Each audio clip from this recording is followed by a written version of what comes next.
campus. And that is we're like very in David Patterson and his nervous around parking other people.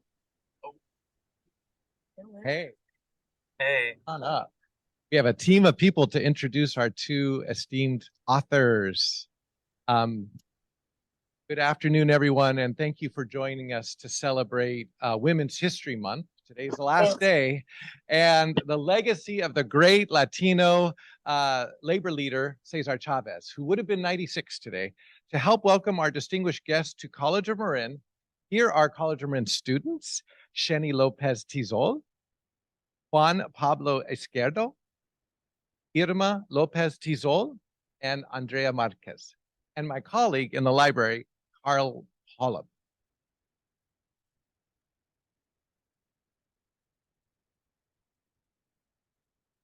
Talented Latina authors with us today, Ingrid Rojas Contreras from Colombia, and Margo Candela, whose parents were born in Mexico.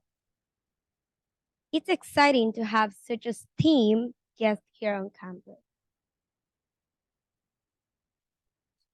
We'll be discussing her critically acclaimed book, The Man Who Could Move Clouds, which was a finalist for the National Book Award last year.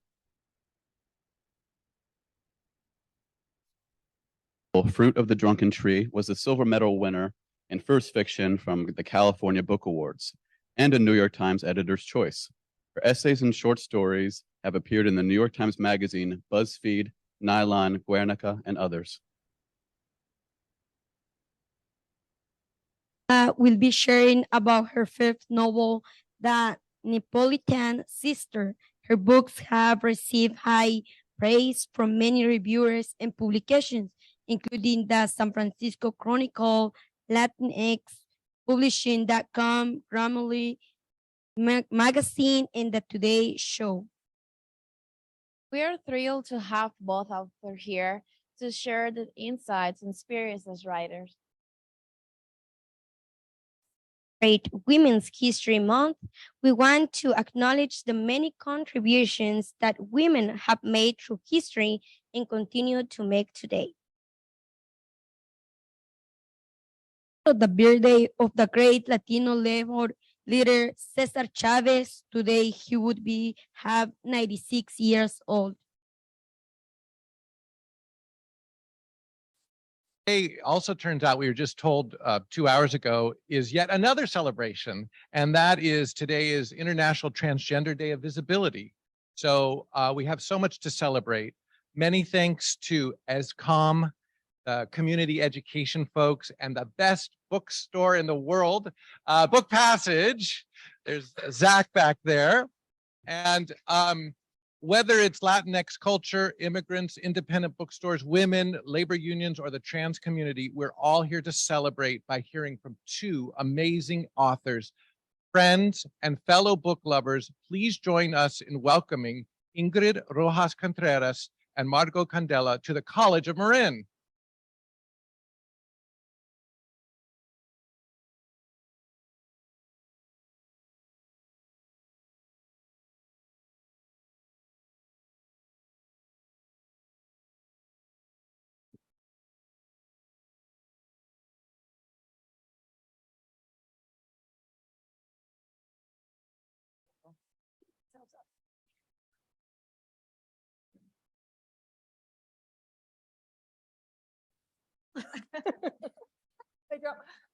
No, I got it. I got it.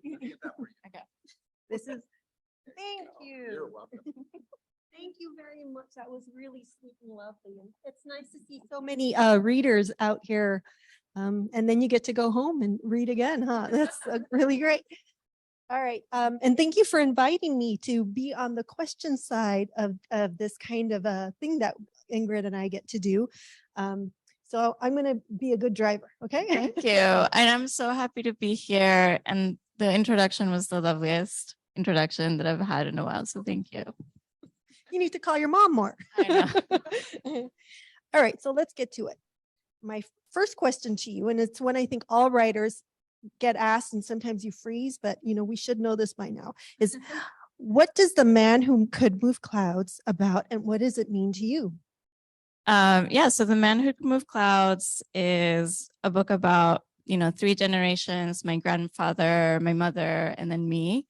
And I always thought that it was going to be a book just about my grandfather and my mother. My grandfather was a curandero, and that's kind of like a folk healer, and he did, plant medicine and could hear ghosts and, things like that. And yeah, people said that he could move clouds. And my mother became a curandera. And I just grew up in that world. And the way that my mother became a curandera is that she had an accident where she lost her memory. So in 2007, I had an accident where I lost my memory. And, my family was just very excited about that turn of events. And so that was also the moment that for me kind of marked the place where I just started to be part of that story that I thought just belonged to my grandfather and mother. And so I think to me, what the book means is maybe it's a story of belonging, and that's how I personally relate to it. Okay, you talked about your accident. You were a young woman living in Chicago, without family, I think, right? You were on I your was there on my own. Yeah. Would you like to read from that passage in your Yeah. book? Yes.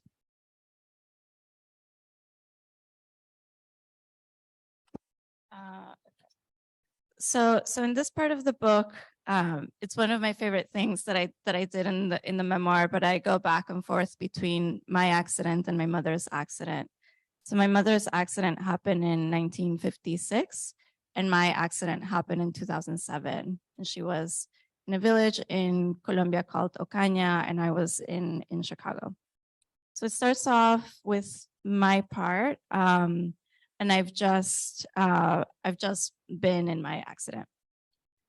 At the intersection, I got off my bike and stared, mesmerized, at the street signs, Madison, Halsted. Not only did I not recognize the names, it suddenly dawned on me. I had no idea where I came from or where I was going, what city I was in, what my name was, and I did not even know the year. Somewhere, somehow, this struck me as funny, nay, hilarious. Was I laughing out loud? I half reached out to stop someone, to ask them the year, and if they didn't freak out, maybe the city, but I pulled back in a giggle, thinking, this is life imitating. I did not know how the rest of that sentence went. Then a man I recognized as the one who had just flung his car door in front of me passed me by, whistling in his coat and hat, walking a small white poodle. Then a sentence popped into my head the way words sometimes do of their own volition, just pop into your mind. All good science fiction begins this way. It's a story where it was on the tip of my tongue, but I couldn't focus because I was raging with electricity. I was air packed together in sheer consciousness. I closed my eyes. I gave in to the current. I exulted on the street corner. There was the noise of traffic, the bustling of people. I was euphoria, standing in place. When I opened my eyes, how much time had passed? All appeared to be the same. People waiting, then crossing at the red light, cars going, cars idling. I feel so. There was nothing to do but wait for this wave of devotion to pass. Devotion to what? I closed my eyes. I feel so. I only knew the things my body told me, that there had been a before, a place where I had borne some unidentifiable weight, and that there was a now, a dizzying, unbounded place where I had laid my burdens now down. You are now a blank slate, I told myself, then tried to remember what a blank slate was. An understanding settled on me like mist. It was the state of being born into the world new and untouched by experience and time. A backstrap was digging into my shoulder. I considered the bag. It was white and worn with little printed stars. I knew it contained clues to my old life, so I took it off and strode to the trash can. I remembered that there was such a thing as the ocean. I would throw the bag away, I decided, go to a port, scam my way onto a boat, and out on the water where no questions would be asked, I would continue living as a blank slate. I raised the bag over the trash. Then I made eye contact with a woman through a glass storefront. At lightning speed, I understood the glance I had just given her, non-committal, arrogant, I had given to myself. I was looking at my reflection in a darkened window. I was a woman. My hair was black and in disarray. I watched with astonishment as my own eyes, harried, unbelieving, wide open, communicated back to me every inch and ebb of what I was feeling. People walked around me, staring through me like I wasn't even there, like a miracle was not just unfolding before all of our eyes, because it felt miraculous, the seeing of myself for the first time. I inched to the window. I examined my face, the thick eyebrows, the brown skin, the white nose. What heritage is written on that face? South American, Middle Eastern, Caribbean? I had no idea. I ran my finger across my brow, caressed my own cheek, played with my hair. God, my eyebrows are so thick. I started to panic. It was proving difficult to remain a blank slate. I needed to never look at a mirror again, but it was addicting seeing myself. I glanced, then looked, then gazed into my own iris. It was brown and where light streaked in, caramel gold. What a strange fortress it was. I was patient and serene, wondering what key, what code might help me break the lock. Then, like turning a corner, I was terrified, choking. Air was mud stuck in my throat. Soon my mind would unhinge and open to madness. Out of the corner of my eye, I saw people crossing the street to avoid me. That was me screaming. That was me dropping to my knees, gasping for breath. That was me, a threadbare thing, fixing my nails into the crack of the pavement, latching on to a little piece of the world. Every day, Mammy's mother, Nona, sat next to Mammy's cot. Every week, she clipped the growing nails of Mammy's fingers and toes, cut the mat of stringy hair that fell over her chest. Mammy's father, Nono, cleansed Mammy's wounds, pulled the split skin that had puckered to lay it flat once more on her face. He plastered her skin with mashed petals and seeds and saps from trees and tinctures so it would heal without scarring. When Mammy at last opened her eyes, the dim light of the room assaulted her, but not more so than the strangers at her bedside. The young boys and girls and pregnant women she did not recognize, who looked at her with such alarm and repulsion, Mammy at once feared what they saw. Her hands flew to her cheeks. Her fingertips met with soft pads of gauze. Her whole face was wrapped. The little boys pressed Mammy's hands down against the bed, imploring her not to touch anything. And the pregnant woman with her bulging stomach crowded what little space Mammy had. Mammy kicked and wept. She screamed for a mirror and for answers. Who were they? What did they want? Why were they holding her captive? She screamed until she passed out. When Mammy opened her eyes, the man who claimed to be her father was by her bedside, swallowing smoke and exhaling the tobacco smoke up and down along her body. The smoke was white and pungent. It sharpened her senses. To this man, she pleaded, "Please bring me a mirror. Hold it before me for 5 seconds, 1 second, half a second even. I need to see." But the man continued inhaling, exhaling, like he could not hear. Thank you.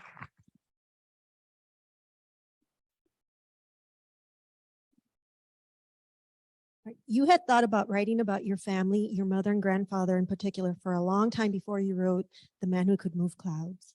How do you think writing their memoir after not only your first novel, The Fruit of the Drunken Tree, and your own experience with amnesia shaped your perspective and how you told your intertwining stories?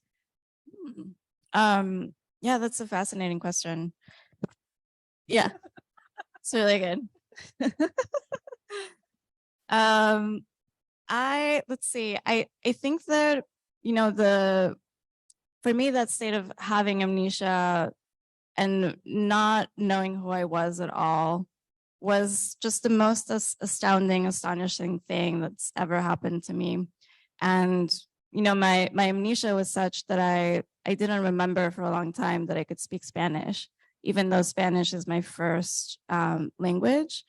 And I only realized when my mom called me one day, and I knew that it was her because the screen on my phone said "Mommy," so I was like, "Oh, that's my mother."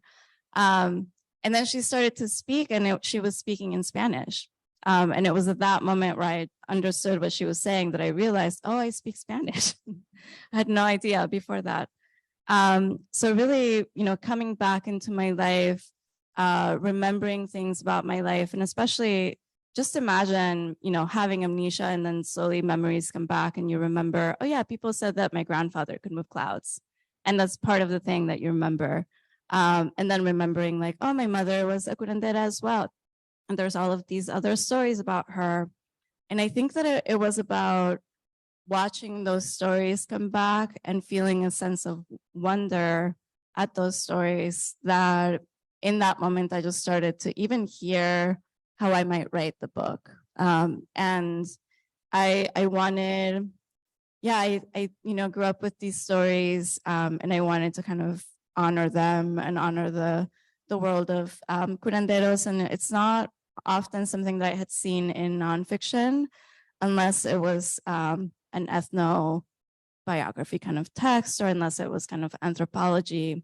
So I really wanted to do, in creative nonfiction, like a literature of that community and that culture. This leads me to another question. You mentioned that your mother did not want you to write about your family's history as healers. Why do you think this is? And how did you reconcile her needs for privacy and your need to tell there in your stories? Yeah. So my mother, I think when I initially told her, I want to write about your amnesia, my amnesia, this, wild lineage of stories. And she said, if you do that, I will never speak to you again. And then I called her repeatedly and she just would not answer the phone. And then at some point my dad answered and he said, what did you do? Your mother says that she won't talk to you again. And I think what happened in that moment is that it's very, on brand with the book. I had a dream that my grandfather, came to me and he was walking me through the house, one of the houses where they grew up. And he was kind of telling me the story, I thought. And so I told that to my dad so that I knew that he would tell my mom. And that maybe she would think that that was, a sign of his blessing. And then that week, two of my aunts and then my mother had the same dream independently of each other. This is, the world of the book. It's just what happened. And the dream was that my grandfather, came to them and he said to each of them, I want my remains to be disinterred. And so because it happened 3 times, they just dreamt it independently. We say that this is a shared dream. And it's, we see it as kind of like a peer-reviewed dream. So because it was that, we decided that we were going to, soon like things got into motion. So my mother called me after that and she said, there's been a development for that book that you're working on. So she didn't even say like, I'm sorry that I said that I wouldn't talk to you. You're dating the wrong guy. Yeah. Kind of thing. She was just like, something has happened. And so my grandfather at that point had been buried for 27 years. So it had been quite a while. But because of this shared dream, we just got tickets and we, decided that we were going to go back to Colombia, to Santander, to do this. And it just felt like an adventure. And I just, from a writer perspective, I just love the idea that we got an errand in dreams and that then we were going to enact it in real life. And I think that's that's another kind of point where I just sort of knew that the parts of the life that I was living, I knew that they were just going to go into the book and that this journey was going to be, central to that. But it was really through dreams that my mother kind of accepted that I was going to write about it. Dreams are free therapy, so Yeah. why not? All right. You write that your mother was the main influence for you not only writing the memoir, but also for becoming a writer.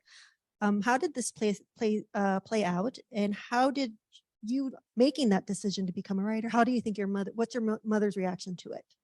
Yeah, so my mom, I always kind of grew up with my mom telling stories. I don't know if you had this a similar experience.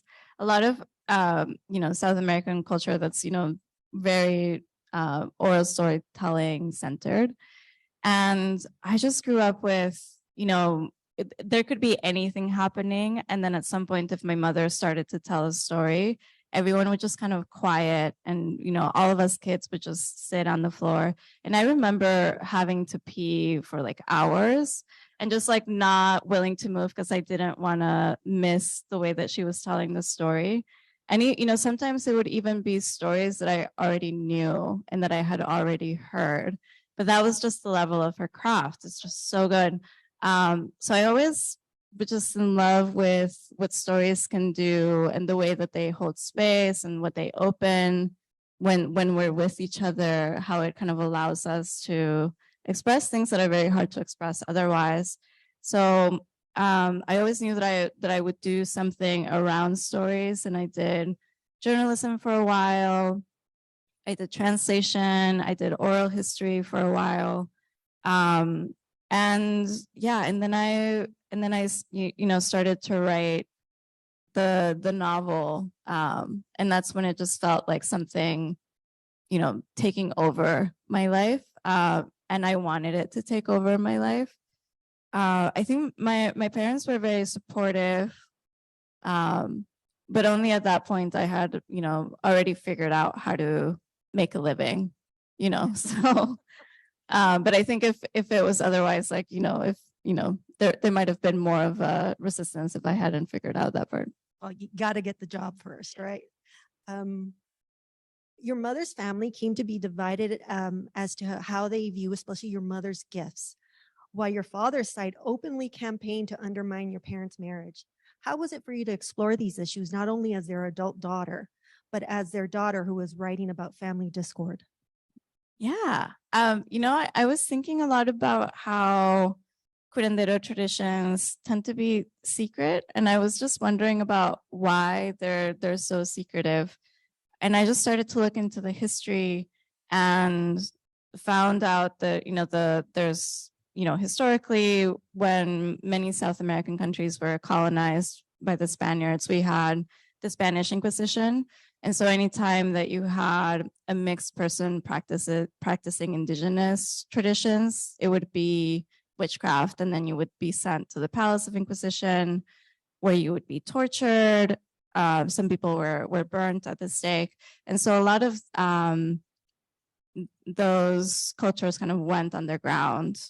And people, still practice, but kind of secretly. So I kind of found an answer about why it went underground. And in writing the book, I also talked to many different curanderos that I just kind of happened to meet while I was traveling. And so it's always kind of like a syncretic practice. And, so with my dad's family and some of my mother's family, you can still hear echoes of that idea that if you're practicing something that's kind of like indigenous rooted, that it's witchcraft. So I think so I was just seeing like these historical connections and these long historical echoes. And we still see that, in the culture in South America. And I just saw this opportunity to, in the book, write about, this one kind of like family rift, parts of, my father's family, and then parts of even her siblings telling my mother, like, you're a witch, and this is like Satanism, which is like the language of the Catholic Church, and the language, and I don't know now, and but I'm talking about like then Spanish Inquisition time. So I think that it was really, for me, it just felt very satisfying to lay that history out in the book and to connect it to things that I was seeing present day. I think for all writers, even when you're writing fiction, everyone thinks the book is about them or the characters based on them. So did you have any pushback from family after it was published, or did you keep it pretty quiet, or did everyone in the family, well, how could you keep it from the family, right? One person knows, everybody knows. Did you ever have any pushback as far as? I had a lot of conversations with people before it was happening. So, like my mother, a lot of my aunts had a similar reaction, like, well, no, like, I don't want to be written about.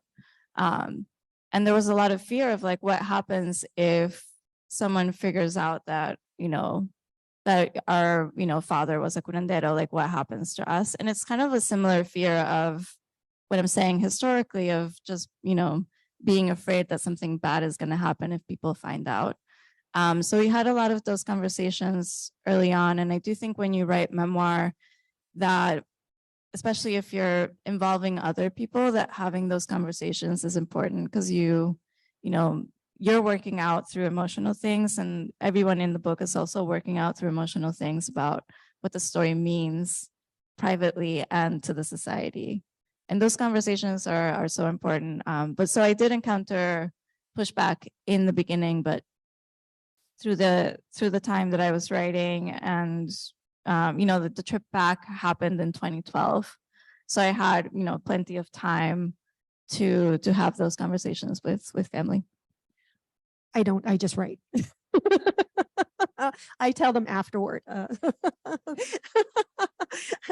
That's another way.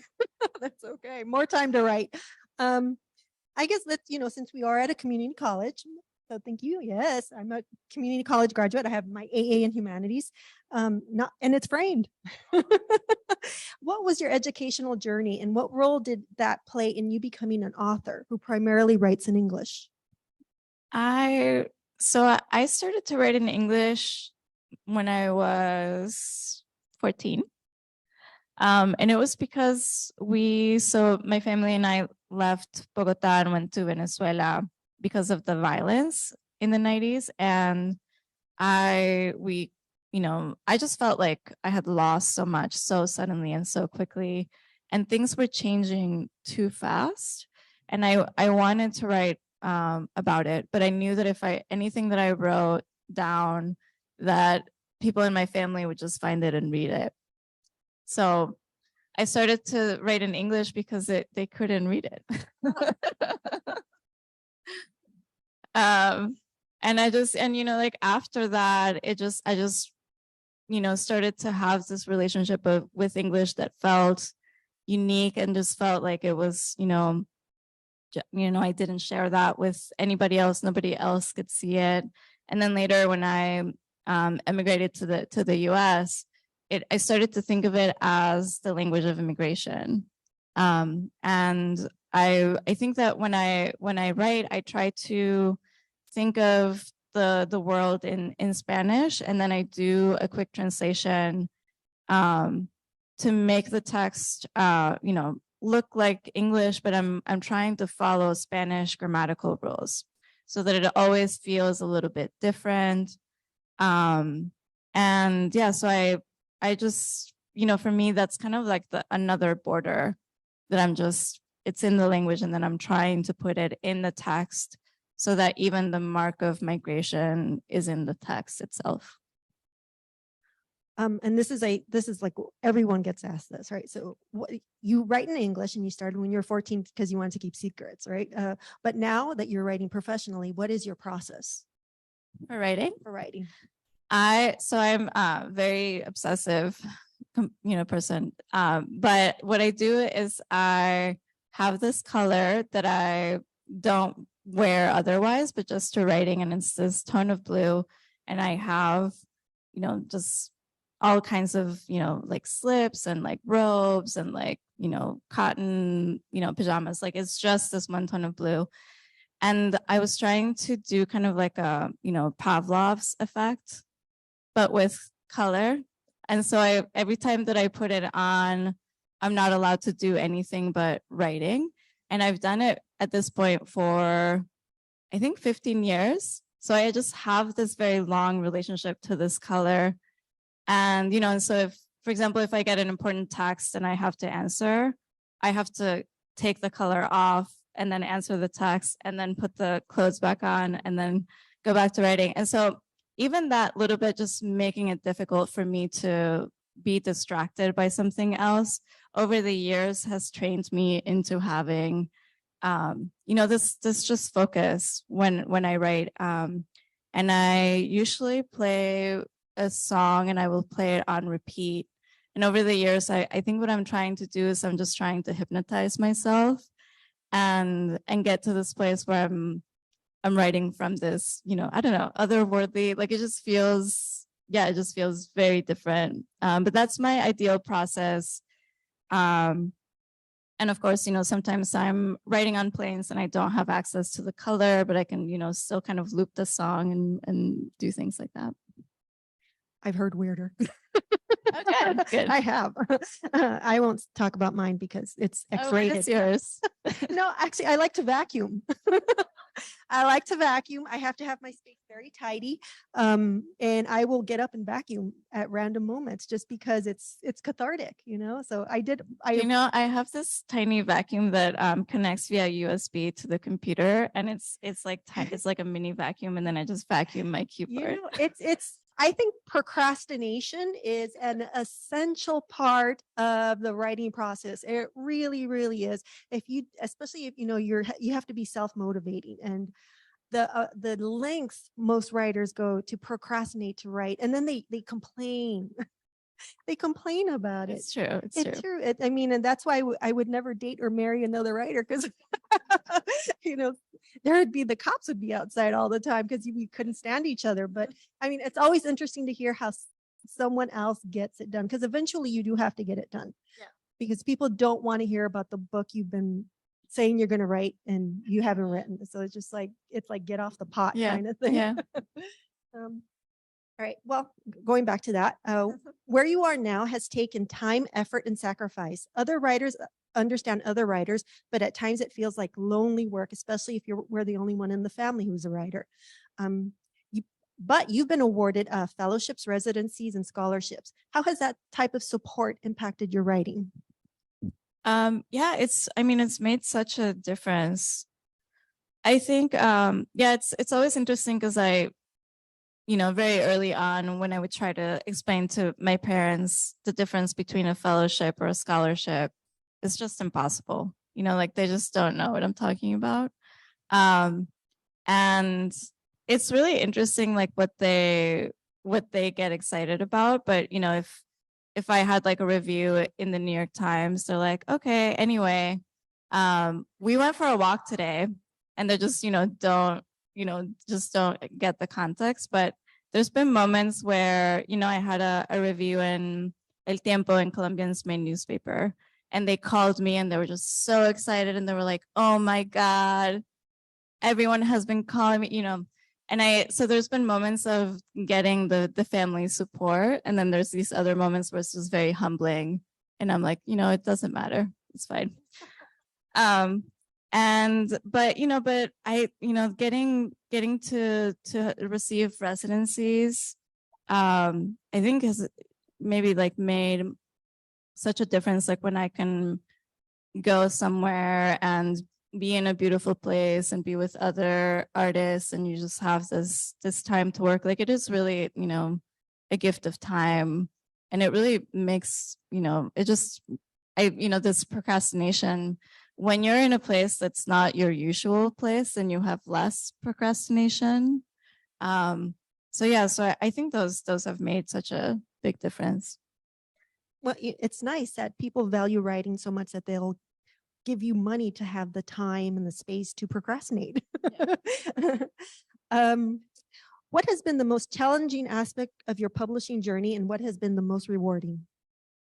The most challenging. I'll start with the most rewarding, maybe because that's easier to think about. I think that with both my books, the most rewarding time is always after any reading or event, when I hear from the audience. And I think with Fruit of the Drunken Tree, I think that there was this one comment that just meant to me the most, where a young women who had been born in the US told me like my parents won't talk about what happened to them in Colombia, and they just won't tell me the story. And I grew up here, and I'm not allowed to go back, and so it's just this part of the story that I have never had access to. And she said, I don't know what happened to them, but your book kind of gave me an answer. And I just, like the way that you write something that means a lot to you, and then it goes on to mean so much to somebody else. Like that's such a beautiful, I don't know, a cycle of sharing books and sharing stories. And with this book, I think that the comments that mean a lot to me are when Latinx people come to me after and they say, my grandmother was also a curandera, and I've never told that to anybody before. Like I hear that same kind of shame and fear of like, we can't say this because we don't know what's going to happen. And so, so those are the things that just reminds me, how powerful it is to tell a story, and how powerful it is to find each other in that way. I think what is the most challenging?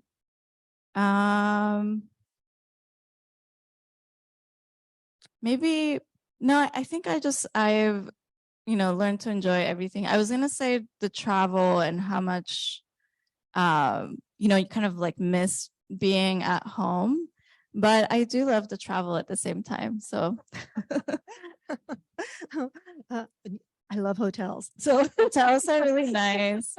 I love riding on planes. I think it's, one of the most perfect places because you have someone come by offering you things. Oh, yes. It's just such a good. I'm a mom. That never happens. Okay, you've written a novel, you've written a memoir, as well as first-person essays. What is your experience in writing each? Do you have a preference, and what are you working on now? I love both fiction and nonfiction, and I'm just energized by them in different ways. I think sometimes when it's a fiction story, there's usually some emotional truth that's real to me that I'm trying to work out in a story. And usually it feels like I can't tell that story in real life, either because it just doesn't feel possible. I'm not emotionally able to do it. People involved, I shouldn't do that to them, that kind of thing. And with nonfiction, I'm really attracted to the types of stories where it kind of feels like we're on the like in the strange land. I think, for example, with Amnesia, like it's such a unique part of reality, and it's like the surreal part of our lives. And I'm always just very attracted to that, in nonfiction. So I think I really enjoy going back and forth, and I do see myself probably, doing one and then the other, and then one and then the other. I was just telling you, I think that since this came out, I've been working on short stories, but I just figured out last week that maybe it's a novel. So that's the update on that. So how does that happen? It's almost a short story. I've done short writing, but now I just focus on novels because I don't even pretend. All right. For you, is that a realization, or just you're in the groove, or you just know there's more of the story to tell? I think so. I was writing short stories that I thought were happening in the same town. And then there was one short story that I wrote that I was like, that is definitely a novel, because it just feels like you are encountering a large animal is what it feels like to me. Like suddenly you're like, oh, that's a dinosaur. And yeah, so that for sure is a novel. And then it's possible that the other things I was writing are still short stories. I don't know. That's where time and it comes. People ask, like, where do you get your ideas from? I think they're always there, and sometimes they take a little longer to unearth, but it's a process, and it's such a gift and a joy to be able to just live in your imagination. I know I really enjoy my imagination, and it's something that we get to do, which is trippy. All right. you know, you're a writer, but you also read. So do you read as a reader or do you read as a writer? Um, I think there's some books that I read as a reader and other books that I read as a writer. It's very hard for me to not read as a writer, though. It's like very hard to get out of it. Even watching movies, I'm always thinking about the structure. And I'm, you know, the type of person who will interrupt and be like, see, the movement in the first part means that the second part is going to be the, you know, I just can't, you know, sometimes turn it off. But yeah, but I think that, you know, I don't know if I've had that experience in a while, but when you read a book and it just completely transports you, and then the next thing you know, the story is over. Like, I love that, having that experience. But I think that I'm such an admirer of language and metaphor and what's happening on the page that I just, you know, that's also like a beautiful experience as well, because you're in somebody's imagination and you're seeing how it works for them, and you're just in awe of how their brain works and things like that. So. For me, I think there comes a point, I don't know if this happened to you, where you have finished the manuscript. And I usually give myself like a little bit of buffer time, and then I go back, and at times it is like I'm reading something somebody else wrote, and it makes it so much easier to make it better, because, you know, you always can do, as a writer, you always think you can do better, or this turn of phrase can be a lot sharper. But does that ever happen? Like, it's like almost like a third person is coming into the process and they're going to take over the next phase of it. Yeah. You know, when I had my accident, I was my amnesia, I was working on the novel. So there was a point in there where I opened the novel, didn't remember writing any of it. And it was just a bizarre thing. And I was just deleting random things, because I was like, I don't know what this doesn't work. What is that? That also doesn't, you know, just going to, you know, page 75 and just deleting some things, and then page 20 and being like, I don't like that, you know, just messing with the whole manuscript. And it does kind of, it was, yeah, wonderful in a way, you know, to be able to see it like so outside of myself was really helpful. And I think what I do now to try to recreate that is I will, when I have a draft of the book, I will put this, you know, used to be my, I guess, old process, but put the computer in the passenger seat and then select all of the text. And there's this, you know, your computer can read back to you any text that you select. And it's this robotic voice that I'm so into. I just, you know, I think it's wonderful. So I, you know, will strap like the computer in because I want it to be safe. And then I just drive along Highway 1 listening to the story. And, you know, I'm occupying my hands because otherwise I would be trying to edit.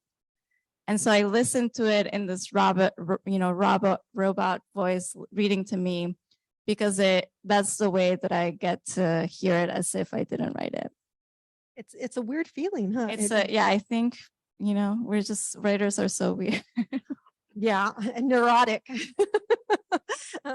I had a similar experience, not amnesia. When I wrote the Neapolitan Sisters around 2003, I set it aside for a long time, and I didn't open it until I pitched it to my editor, Tony Kirkpatrick at Alcove.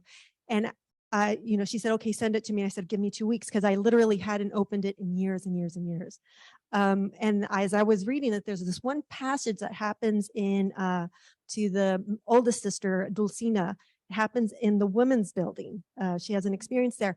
And I read it and I was like, where the hell did this come from? You know, like I had no idea. Like, you know, I have a good imagination, but where did this come? And I remembered it happened to me, you know, and I fixed it. And I was so far from that. It was like getting slapped in the face. Like, this is my memory. This is something that happened to me. So I can't imagine how over an extended period of time, having like total complete amnesia and then having to reacquaint yourself with your life again, how, you know, I mean, you must have had a lot of eye-opening. It was kind of, you know, it was like a second birth. And I was in Chicago last last year while I was on tour for the book. And I got to go to the intersection where the accident happened. And it felt like when you go back home and you see like, this is the street that I grew up on, it felt like that, you know, and it's not even an amazing intersection. Like there's like a Whole Foods in one corner. Another building is abandoned. There's this really tall high-rise building that looks like it's belongs in sci-fi is there. And I just, you know, got a pastry and coffee and I just sat in the corner and just remembered what having amnesia was like. And to me, you know, I think that, you know, before the accident, I would have thought that it would be a terrifying experience. But for me, when I was having it, it was like the happiest that I've ever been in my life. And I think it just had to do with, yeah, like that sense of you're born into the world, everything is new. And it was just this level of wonder that was so pure. And I would, you know, be seeing sunlight and it was like I was seeing sunlight for the first time. So everything was just beautiful and strange and just surreal. And I think I sat, you know, by the Whole Foods with my coffee and pastry. And it was just such a beautiful kind of full circle moment because the book was out. And yeah, I do think of it as, you know, having, you know, being born again. I think that's a wonderful place to end and open it up for questions.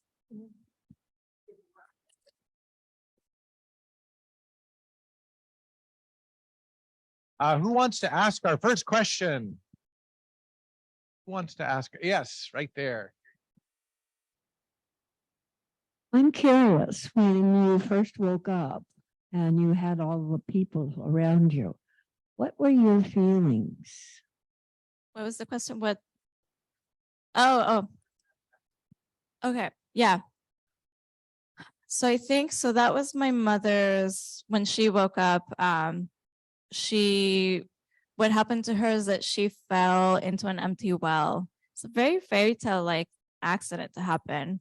And she went into a coma because the fall had been so bad. And when she woke up, she just, you know, she was surrounded by her siblings, and then her mother was pregnant. And then it was just this experience of everyone trying to hold her down because her face had, you know, it had like broken. And she had like dislocated a shoulder. She was just, you know, very, you know, so they were just kind of trying to keep her from hurting herself. My mother says that it was just very strange because she remembers dreams that she was having in that amnesiac state, and in her dreams, she had just died. And, you know, and there were people who were like going to her. She was 8 years old when this happened. So just, yeah, I think it was just a very strange experience for her to be dreaming of that. And I think she thought that was the real life. And so when she woke up into this other room where there's people, she thought that was maybe the dream. Yeah, so I think for her, she was just very, yeah, she was just, you know, this is what I mean by like the surreal part is so fascinating. Like when we lose track of what reality is, but I think that's what it was for her. How about for you when you woke up? Because a few months ago, I was getting a burrito on Mission Street and I fell, like ate it really bad in the crosswalk, and people came over, and then you realize, oh, people are not awful all the time. So how about for you when you like, I think you were on the street, for you had a me, serious accident? Yeah, for me, I think I rose up. What happened to me is I was biking and somebody opened the car door and I just crashed into it. And I wasn't wearing a helmet, which, you know, is my fault. And I think that I rose up, I saw that my bike was a mess, the door was a mess. I was like, oh, that's how I fell. And then I just looked and I'm like, I think I'm okay. And then when I got to the corner and started to realize that I had amnesia, I was like, this is amazing. I was like, this is the best thing that has ever happened to me. Great. Another question. Here we go. Do you think if you didn't have amnesia, the story would have still came through you in some other way? Yeah, I think I would have still written the book, and I don't know what it would have looked like. But I think between my grandfather and mother, there's so many stories. There's so many stories that are wonderful that didn't even fit in the book, which I will probably write as fiction at some point. So I think I would have still written it, and yeah, who knows what it would have been. But I think I would have still, because I love those stories, and I had this desire in me to tell them for a long time. Oh, yeah. And if there are any questions on Zoom, we also have a lot of people on Zoom, but here's one right here. Speaking of the stories from the book, it's that the snake ring on your. Yes, yeah. that This your is my mom- mother's ring. Yeah. That was a beautiful part of the story. Thank you. Oh, that was one of my favorite parts where it says, I feel like I've been crowned. Yeah, just a beautiful passage. So another question. Yes. I loved your telling us how as a young girl, you were steeped in oral storytelling from your mom. And I'm curious, when you decided to tell stories, you turned to the written page.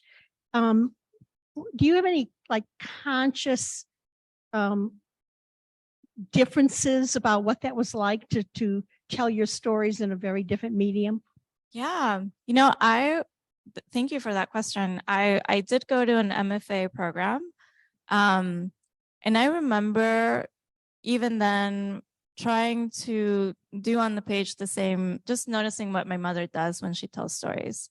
And I would use the same structures that she was using, and just paying attention to the way the story turns that she would take, and I would try to do something similar on the page. I remember early on people giving me feedback because it wasn't the traditional way of rising action to climax to, right? Like it didn't look like that. And it took me a long time to figure out how to get away with what I wanted to do, how to make more of an oral storytelling style happen, in text, like written down. But I think with this book there is a sense of I am telling a lot of the stories that my mother would tell me, and so I am remembering the way that she weaves them together. And now that I've been studying kind of her style for years, I think that it's just now part of my writing voice. So yeah, I'm really happy that I got to do that. But and I always tell people who want to write to pay attention to the way that their families tell stories, because I think it's maybe like the first imprint of storytelling that we have, and maybe like the most unique imprint of voice and style that we can find. Oh, great. And Juan Pablo, do we have any questions from our Zoom audience?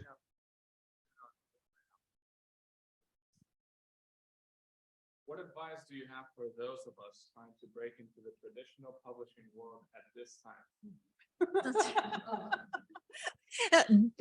Oh, okay. I had to tell my son's girlfriend who wants to be a writer, and she's going to a really good school, and I had to tell her, you're going to have to work and get a job.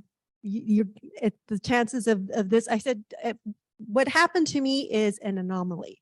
I had one creative writing class. And I basically said, you have to treat it as a job, but as not your primary job. Breaking in, I think it takes luck, perseverance, talent. Let's not be shy about that. It takes talent. It takes being a decent person also, because word gets around. Everyone talks, another gossip, right? It really does get around. And it's not impossible, but it is difficult.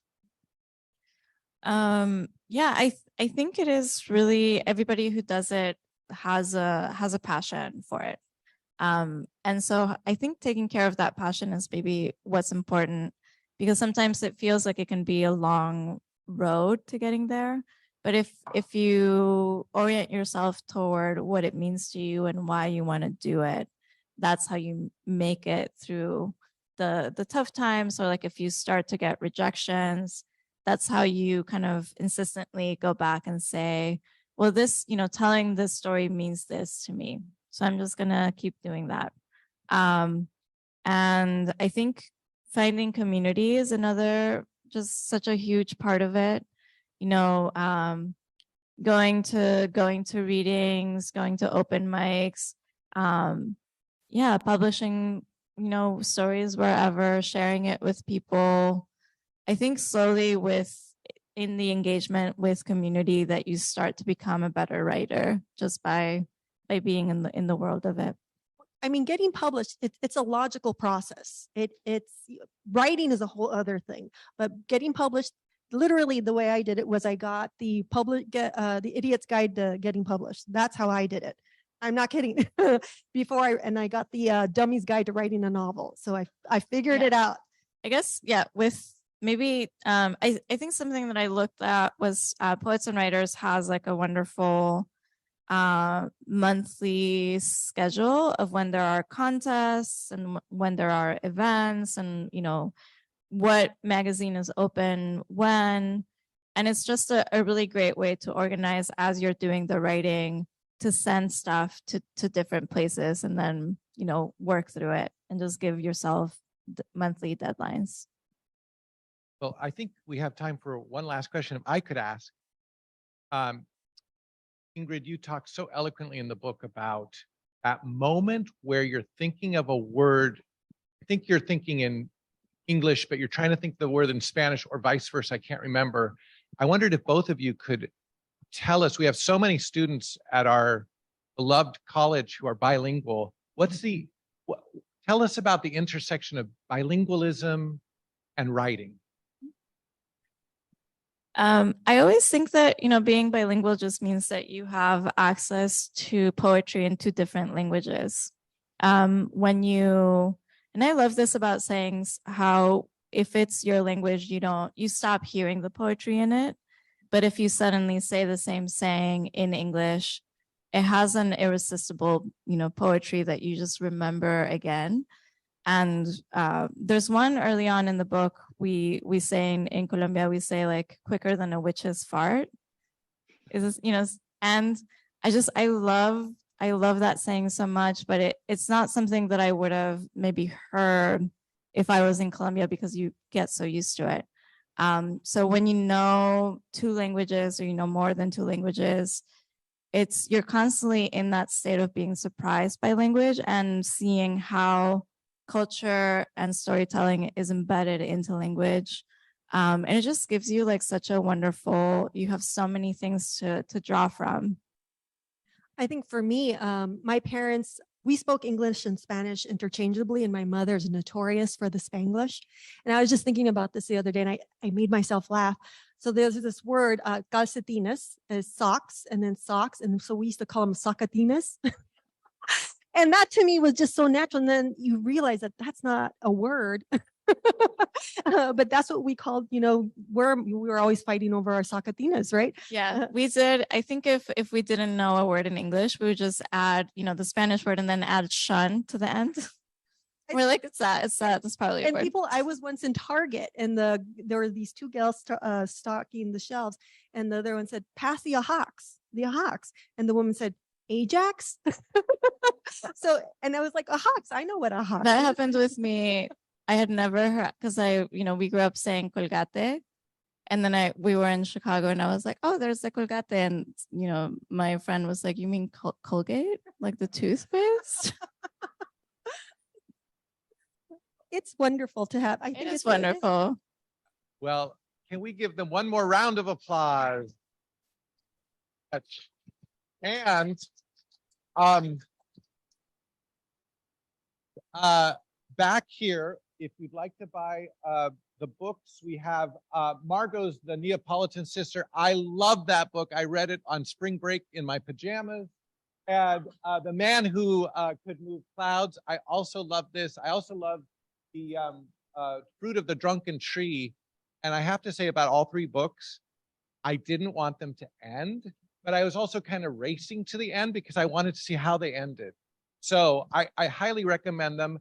And before you get up, 3 people, if you reach under your seat, have a piece of paper that says lucky winner, and you get the book for free. We bought 5 copies for you for free.